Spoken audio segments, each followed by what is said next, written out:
بسم الله، ازيكم يا شباب؟ اخباركم ايه؟ يا رب تكونوا بخير. في الفيديو ده هتكلم عن حاجه بسيطه ولطيفه في نفس الوقت، الا وهي ازاي تحط في الكونتينر اكتر من لون متداخل مع بعض يعمل شكل لطيف، عشان لو جالك في اليو اي تكون مستعد. فقهوتك اللطيفه ويلا بينا.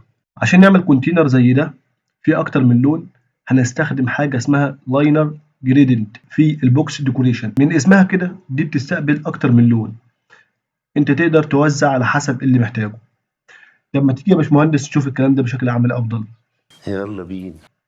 يلا بينا، افتح معايا بقى البرنامج بتاعك وهنيجي هنا نقول له عندي في السنتر. هقول له عندي اول حاجه في البادي بتاعي، عندي في السنتر.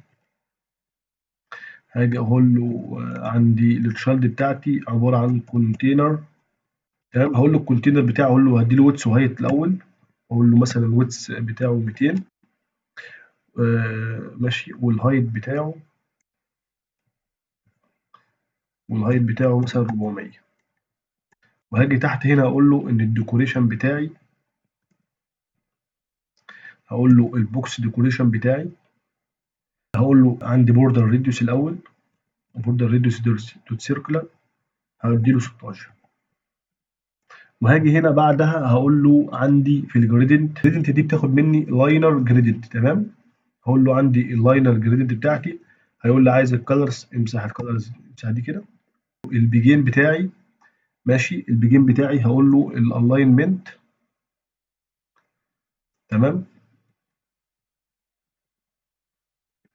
دوت الالاينمنت دوت مثلا هنختار منها الالاينمنت دوت بوتوم رايت. تمام، بوتوم مثلا رايت. وهاجي هنا هقول له الاند بتاعي، هيبقى الالاينمنت دوت بوتوم ليفت. تمام، هو هنا مديني ايرور عشان مستني مني الكالرز. هقول له الكالرز بتاعي، الكالرز دي بتاخد مني لسته من الكالر لسته. تمام، هقول له عندي كالر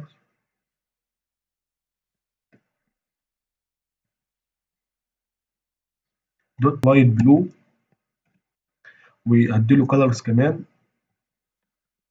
دوت ريد. تمام، انا كده ادي له كنترول اس، هلاقيه ظهر قدام مني بالشكل ده. هنيجي هنا تحت نقول له عندي التشايلد بتاعي، الكونتينر فين؟ ادي الكونتينر جوه الكونتينر. هاجي هنا هقول له التشايلد، هقول له في السنتر. عندي في التشايلد بتاعها تكست، ومن التكست هقول له عندي لاينر جريد. هاجي اقول له هنا الستايل بتاعها، من التكست ستايل، من الفونت سايز 25 دوت اس بي، عشان الريسبونس ده يا شباب، عشان يظهر معايا ياخد معايا المساحة كلها. تمام، بس خلي بالكم من حاجة يا شباب، ألا وهي البيجين عندي، البيجين والاند عندي دي بتعتمد على توزيع الألوان. البيجين عندي بتعتمد على أول اندكس في الكلر. عندي أول اندكس في الكلر هو اللايت بلو، فالبيجين بتاخد أول اندكس عندي، تمام، اللي هو الكلر ده. وبعدين الاند بتاخد آخر اندكس عندي. تمام، وبكده نكون عرفنا وفهمنا ازاي نعمل اكتر من لون في الكونتينر بتاعنا. لو عجبك الفيديو ما تنساش تعمل لايك وتشترك في القناة، والسلام عليكم ورحمة الله وبركاته.